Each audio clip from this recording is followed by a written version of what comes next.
एक गांव में लल्लू जलेबी वाला रहता था। लल्लू जलेबी बनाता और बेचता। सुबह से शाम लल्लू की दुकान पर जलेबी खाने वालों की लाइन लगी रहती।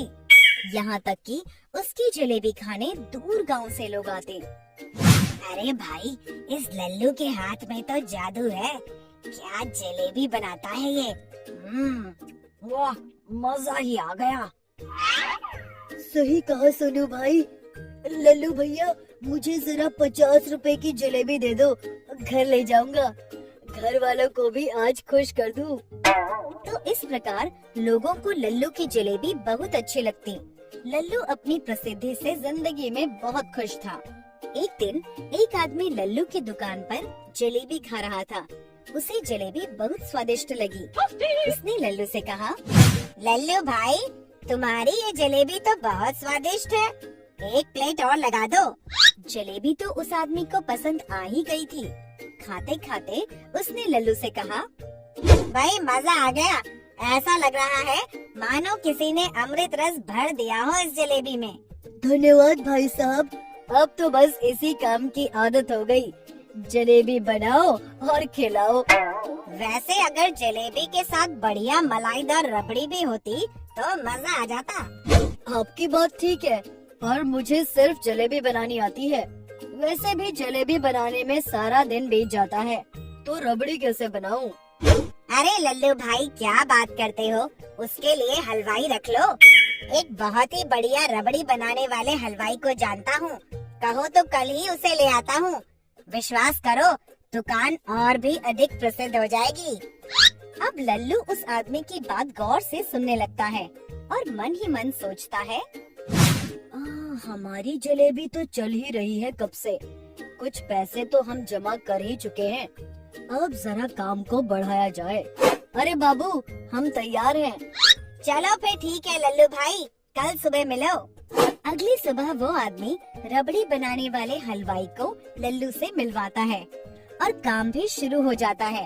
अब लल्लू की दुकान पर जलेबी और रबड़ी का बोर्ड लग जाता है। ग्राहक दोनों का स्वाद लेने लगते हैं। हर ग्राहक को जलेबी के साथ रबड़ी खाने की इच्छा जरूर होती। ग्राहकों को जलेबी और रबड़ी का साथ खूब भाने लगा। धीरे धीरे रबड़ी वाला भी लल्लू से जलेबी बनाना सीख लेता है। इसी प्रकार कुछ दिन बीत जाते हैं। एक दिन रबड़ी वाला लल्लू से आके कहता है, अरे लल्लू भैया, हम शहर तक जा रहे हैं सामान लेके, 2 दिन में आ जाएंगे। ठीक है भाई, आ जाना जल्दी। अगली सुबह लल्लू की दुकान पर ग्राहकों की भीड़ लग जाती है। जरा रबड़ी जलेबी लगा दो 1 प्लेट। अभी तो सिर्फ जलेबी है भाई, जलेबी खाओ। अरे लल्लू भैया, जलेबी के साथ मलाईदार रबड़ी का मजा ही अलग है।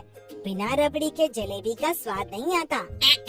सभी ग्राहक वापस चले जाते हैं और धीरे धीरे लल्लू की दुकान पर ग्राहक आना कम हो जाते हैं और लल्लू चिंतित होने लगता है। तभी एक ग्राहक लल्लू को चिंतित देख उसकी दुकान पर आता है। क्या हुआ लल्लू भाई, बड़े चिंतित लग रहे हो? क्या बताऊं भाई, आजकल जलेबी ही नहीं बिकती और आज 6 दिन हो गए, रबड़ी वाला भी नहीं आया। क्या बात करते हो, जलेबी नहीं बिकती? उस गांव में जलेबी खूब बिक रही है और रबड़ी भी। खा के देखो, मैं भी वहाँ से लाया हूँ। लल्लू रबड़ी और जलेबी खा के बोलता है, अरे ये जलेबी और रबड़ी बिल्कुल हमारे जैसी ही बनाई है। जरा चल के देखें, ये कौन है? तभी लल्लू दूसरे गांव की दुकान पर जाता है और देखता है कि वही हलवाई जो उसकी दुकान पर था, वहाँ रबड़ी और जलेबी बना रहा है। और ये क्या, वही दूसरा आदमी जिसने उस हलवाई को भेजा था, वो जलेबी बना रहा है। ये देख लल्लू हैरान हो जाता है। लल्लू समझ जाता है कि उन दोनों ने लल्लू को लल्लू बना दिया और जलेबी के सभी ग्राहक भी अपनी दुकान पर ले गए। अरे ई का हो गया, ई तो गई भैंस पानी में। शिक्षा, कभी भी किसी अनजान आदमी पर आंख बंद करके विश्वास नहीं करना चाहिए। हमेशा सूझबूझ के साथ ही किसी पर विश्वास करना चाहिए। हमें उम्मीद है बच्चों कि आपको ये कहानी पसंद आई होगी, तो कृपया हमारे चैनल को सब्सक्राइब करें और अपडेट्स के लिए बेल के आइकन पर क्लिक करें। और हाँ, इस वीडियो को शेयर और लाइक करना न भूलें। Bye bye.